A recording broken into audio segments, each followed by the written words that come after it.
mental infrastructure. Harold Welzer, a German social psychologist, wrote an essay called How Growth Entered the World and Our Souls. In it, he talks about mental infrastructures. Harold Welzer showed in his essay the desire for novelty, for consumption and growth is enshrined in our inner worlds as mental infrastructure, in the desires, hopes, and values of each individual.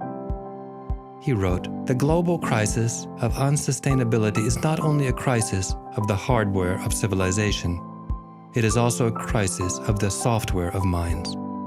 The search for a more sustainable development in the developed world has focused on new technologies, economic incentives, policies, and regulations, and too little on the cultural transformations affecting our ways of knowing, learning, valuing, and acting together."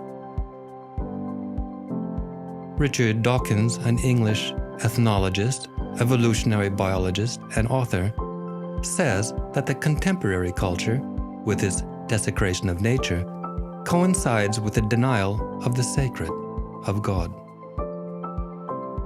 Consider the moral significance of actions causing climate change. Isn't the survival of humanity a moral imperative? How should we think about decisions that affect future generations? What is the right path forward? A worldwide consensus tells us that if we do not act on climate change now, it may be that people born 50 or more years from now will lead impoverished lives because of our actions today, or better stated, our lack of enough action. We know that climate change will cause tremendous harm, and that the extent of this harm depends collectively on us, how we respond today. But if our mental infrastructure leads us to effectively ignore major issues like climate change, ecological devastation, the negative impact of fossil fuel, endless economic growth, then it suggests that the survival of the planet will depend on a reconstruction of our inner world, an internal paradigm shift, and the inclusion of moral values that will safeguard current and future generations. Many would agree that climate change is a moral issue and that we are obligated to act now. Abdu'l-Baha, head of the Bahá'í faith from 1892 until 1921, said that there have been two pathways in the world of humanity, one the natural or materialistic, the other the religious or spiritual. Those that believe in God recognize that, in addition to the material reality, there is a spiritual reality.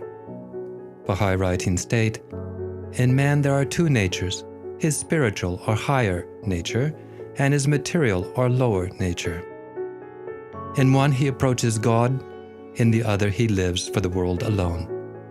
Signs of both these natures are to be found in men." Religion is everywhere on the global stage today. From Pope Francis to the Islamic State, many contemporary global issues have some relationship to religion. Both presently and throughout history, religion has been both a cause of a great many ills and a force for hope and good.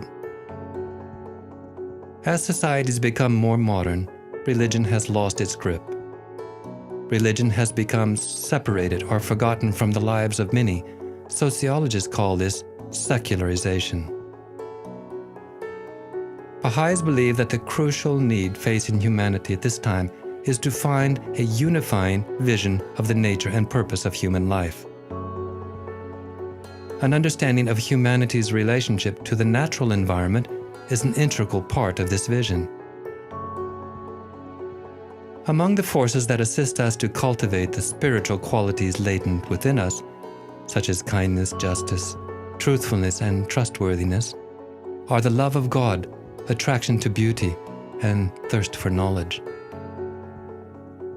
The operation of these and other forces contribute to strengthening our sense of purpose, motivating us to transform ourselves and to contribute to the transformation of society.